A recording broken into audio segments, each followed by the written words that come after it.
Hello दोस्तों, कैसे आप लोग। उम्मीद है सब अच्छे होंगे, सब बढ़िया होंगे। और आप लोग जो अपनी मेहनत है, जो अपनी प्रिपरेशन है, वो पूरी ईमानदारी से कर रहे होगे, ऐसा मैं उम्मीद करता हूँ। देखो, काफी दिनों से मेरे दिमाग में एक चीज चली हुई थी। वो थी एग्जाम से रिलेटेड, एग्जाम की गड़बड़ियों से रिलेटेड। मैं चाहता था कि आप लोगों के साथ वो चीजें शेयर करूं, ताकि थोड़े से आप भी सजग हो जाओ और काफी लोगों तक ये आवाज पहुंचे, उनको भी आइडिया हो जाए कि जो बच्चे प्रिपरेशन करने लग रहे हैं, जो इतनी मेहनत करने लग रहे हैं, एक सपना लेकर चले हुए हैं, लाइब्रेरी में दिन रात मेहनत कर रहे हैं, उनके साथ धोखा ना हो जाए, उनके साथ कुछ गलत ना हो जाए। यही रीजन था मेरा वीडियो बनाने का। मैं नहीं चाहता कि आप मेरी वजह से डिमोटिवेट हो या आपकी पढ़ाई के अंदर कुछ भी डिस्टरबेंस आए। ठीक है, लेकिन ये चीजें जरूरी भी हो जाती है। मैं बात किसकी कर रहा हूँ? एडिक्यूटी की। एडिक्यूटी के खिलाफ मैंने पहले भी आवाज उठाई थी, अब दोबारा आवाज इसलिए उठा रहा हूँ क्योंकि जैसे जैसे एग्जाम पास में आ रहा, तो वो चीजें मेरे दिमाग में चल रही हैं कि बहुत सारे बच्चों के साथ धोखा होने वाला है, जरूर होगा। ठीक है, क्योंकि पैटर्न ही इस हिसाब से लिया गया है। और मैं भी आसपास देखता हूँ तो मुझे पता चल जाता है कि हाँ भाई, गड़बड़ियां हो सकती है। ठीक है, और बड़े लेवल पर गड़बड़ियां हो सकती है। मतलब ऐसे लेवल पर भी गड़बड़ियां हो सकती है कि आपका एग्जाम है वो कैंसिल करना पड़ जाए। आप लोगों ने देखा होगा कि सीजीएल के एग्जाम हुए थे, पीछे स्टेनो के एग्जाम हुए थे, फेज 13 के एग्जाम हुए थे।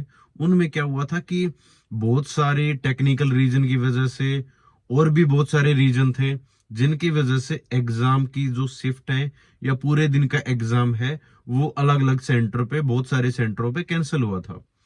और जो एडिक्यूटी कंपनी है, आप लोगों ने पता होगा कि इनका लाइसेंस है वो इन्होंने दोबारा से रिन्यू करवाया है। मतलब ये ब्लैक लिस्ट कंपनी थी अलग अलग स्टेट के अंदर। तो कितना विश्वास कर सकते हैं वो आप लोग समझ ही सकते हो कि वो ब्लैक लिस्ट किस रीजन से हुई होंगी। क्योंकि इन्होंने फेयर तरीके से एग्जाम नहीं कंडक्ट करवा पाई थी, और दोबारा से ये एडिक्यूटी आई है, और दिल्ली पुलिस और एसएससी के बहुत सारे एग्जाम है वो कंडक्ट करवाती रही है। ठीक है, करवाने लग रही है। जिसमें आप लोगों ने देखा होगा, अभी सीएचएसएल का एग्जाम स्टार्ट हुआ था, और एग्जाम स्टार्ट होते ही जो शिफ्ट है वो कैंसिल हो चुकी हैं। ठीक है, और सेम पैटर्न आपकी शिफ्ट के अंदर भी होगा।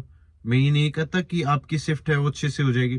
अब जो पीछे एग्जाम हुए थे सीजीएल के, ठीक है, कोई भी ऐसा एग्जाम नहीं रहा जिसमें जो आपके एग्जाम है या जो आपकी शिफ्ट है वो कैंसिल ना हो पाई हो। ठीक है, रीजन बहुत सारे अलग अलग थे। ऐसा भी हुआ कि उन्होंने पिन कोड किसी और सेंटर का डाल दिया, और एग्जाम सेंटर है वो कहीं और का रख दिया। नोएडा का एक सेंटर था, उसमें भी ऐसा ही हुआ था। ठीक है, तो जो बच्चा एक सेंटर पे पहुंच गया, मान लो आधा घंटे ही पहले पहुंच गया, और उसको पता चला कि उसका एग्जाम किसी और सेंटर में है, तो उसके साथ क्या होगा आप ये इमेजिन कर सकते हो। वो नहीं पहुंच पाएगा। ठीक है, उसकी आप पे जिंदगी है वो बर्बाद कर रहे हो, उसका जो एक चांस है वो आप बर्बाद कर रहे हो।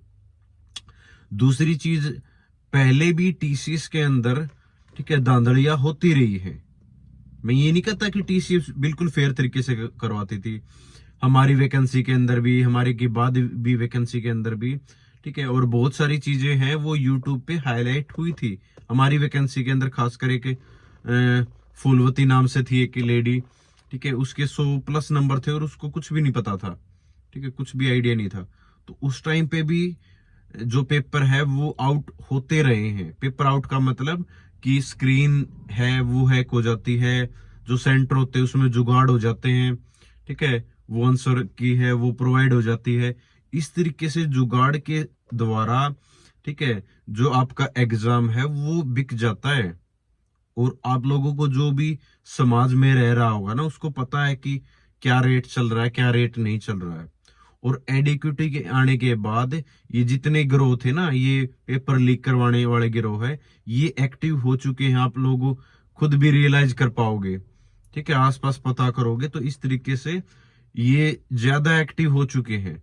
तो मेरा कंसर्न इसी चीज को लेके था कि बच्चों के साथ कुछ गलत ना हो। क्योंकि आप लोगों ने सेंटर देखे होंगे किस तरीके से सेंटर हैं, वो आसानी से मतलब खरीदे जा सकते हैं वहां पर।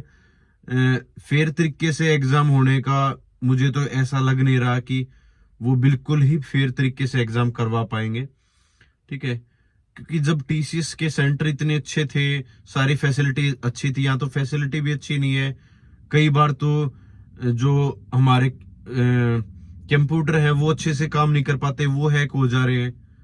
तो जो पहले हैक करवा रहे थे कंप्यूटर्स को, वो अब तो और भी इजीली करवा देंगे। ठीक है, और जो कट ऑफ है वो जिसकी वजह से हाई जाएगी, जो कम जानी चाहिए थी।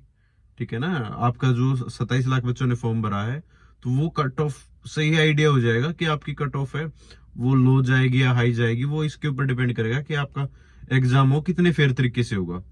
देखो, मेरा डीमोटिवेट करने का कंसर्न नहीं है, लेकिन कंसर्न आप लोगों को लेके है कि आप लोगों के साथ कुछ भी गलत ना हो। चाहे आपकी शिफ्ट है वो कैंसिल हो रही है या इस तरीके से, जब आप एग्जाम सेंटर के अंदर भी बैठोगे तो आपको पता चल जाएगा किस तरीके से एनवायरनमेंट है। ठीक है, कि स्ट्रिक्ट एनवायरनमेंट है, कि कुछ भी चीजें सही तरीके से है वो चल रही है नहीं चल रही है। आपका जो किसी साइड वाले का लैपटॉप है वो देर तक काम कर रहा है या जल्दी स्टार्ट हो रहा है, या आपका जो कंप्यूटर है वो स्लो डाउन हो रहा है।